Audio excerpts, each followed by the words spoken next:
In recent years, cardiovascular fitness has been the driving force behind getting people into better physical shape.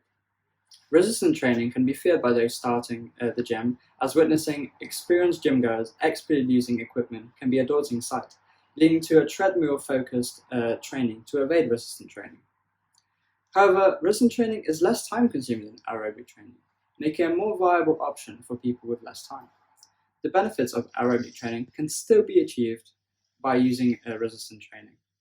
A study reported a reduction of 23% in the risk of myocardial infarction by performing 30 minutes or more of exercise of resistance training per week.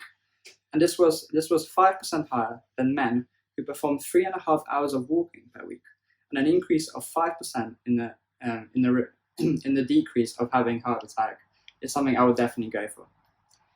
This was assessed in 2-year intervals from 1986 to 1998, with resistance training being introduced in 1990. So the study looked at resistance training for 8 years. The study analysed 44,452 men who were all health professionals, therefore indicating a busy lifestyle, typically enclosing with difficulty to finding the time to exercise. 30 minutes of resistance training per week is a more realistic goal for someone with a busy schedule, rather than 3.5 hours of walking, the only drawback being a lesser reduction in heart attack if you want to take that risk. Cardiovascular disease is an increasing issue in the US and is the #1 killer, where the study was completed. Evidenced by 13% of dropout rate in the study, 7,077 men were excluded from the paper due to experiencing a coronary heart disease issue. However, another issue of the study was that it only included male patients. This is a problem as coronary heart disease is seen to be more prevalent in women, with increasing age and after menopause, evidencing that the need for more investigation to be done in benefits of resistance training for women.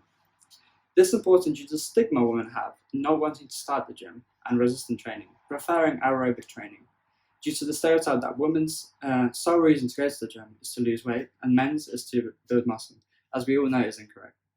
This is not ideal, as many women are not experiencing the benefits of resistance training due to this, and may be at a higher risk of developing coronary heart disease. And now, let's go outside to talk about how exercise can benefit from this. Well, as we discussed in the introduction section, and we introduced the molecules such as lipoproteins, which are the major factor determining the prevalence of coronary heart disease. A study done by Goldberg et al. Examined the response of men and women and their effect to weight training, and how it affected lipoprotein and cholesterol levels.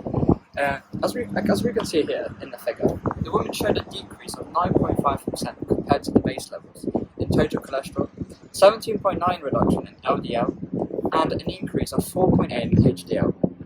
It is difficult to say, however, if these values were significant, as the study doesn't state what significance interval it used, and not many of the values show a p-value, and we don't know if any of these were significant. A potential drawback to the study, however, is the low number of participants in the study. It only took 8 women and 6 men. This means that any potential benefit could be misguided, as this hasn't been seen in a larger group. Nevertheless, the results showed a decrease in LDL, who are said to be atherogenic. Additionally, there is a possibility that studying a greater number of people could show a significant increase in HDL. Even though the sample was small, this study showed a benefit of resistance training in reducing the prevalence of coronary heart disease. This is especially important as the study was in 1984, whereas now the risks associated with molecules such as the lipoproteins are much more understood.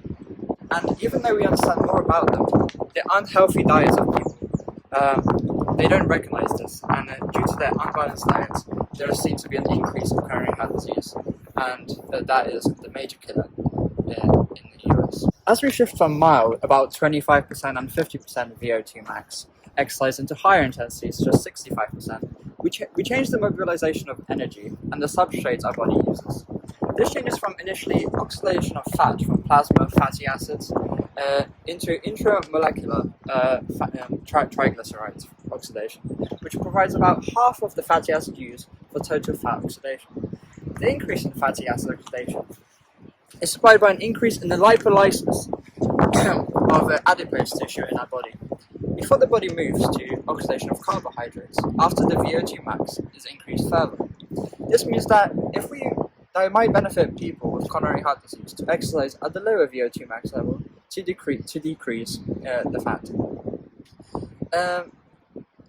With this in mind, it is important to try and reduce the fat in our adipose tissue, especially those around the heart, such as the pericardial and the epicardial deposits.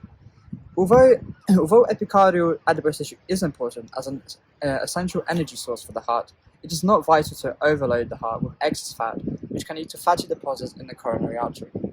A study found that resistance training reduced this adipose tissue by 8 grams compared to the control over a 12-week period, in which participants exercised 3 times a week. However, this does not significantly differ from aerobic training.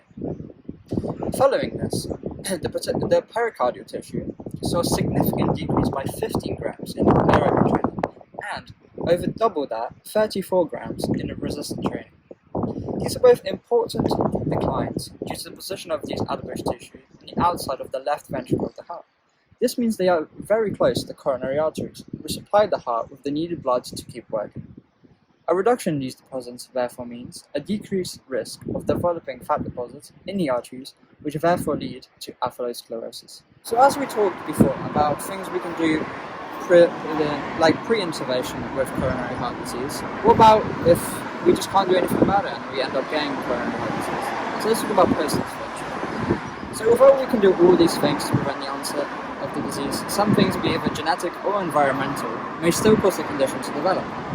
This means that it's important to have a treatment prepared for these patients. As mentioned in the introductory section, the majority of people who are at risk of developing coronary heart disease are the elderly, which means it's important to make sure they are strong enough to carry on with their lives and treat the condition at the same time.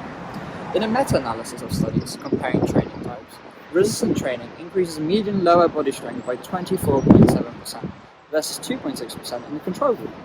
This was also seen in median upper body strength by an increase of 45.6% compared to 10.2% in the control. This is important because older patients are not overly concerned about their VO2 max and running a marathon or walking for in this amount of time, compared to being able to carry out everyday tasks such as carrying groceries or taking care of their grandkids or kids. Bearing in mind that these tasks don't take long enough and the intensity to reach the 65% or higher VO2 max. This improvement in everyday tasks can be seen by a study done by Ades et al. After the intervention, the patient showed an improvement in performing the daily activities, whether that being completing tasks quicker or with a heavier load. The patients were significantly quicker at tasks such as bed making and vacuuming, as well as being able to carry heavier grocery loads, as seen in the figure here. This makes it extremely important for patients with coronary heart disease who may have lost their independence due to disease, and that resistance training allows them to function by themselves in a home setting. Furthermore, on average, women tend to return to household activities sooner than men after a coronary event. Thus, it makes it therapeutic for them to regain full strength quicker and return to household activities as a form of rehabilitation. This makes the female patients feel better and stronger about their physique by a positive correlation between their health and self-reported physical function. This improvement can be due to the increase in their bone density and balance, therefore decreasing the amount of fracture risk as well as reduced falls and injuries. This can be seen in both postmenopausal women and men. So now let's talk about something such as endurance training, which can also benefit us in reducing the prevalence of coronary heart disease.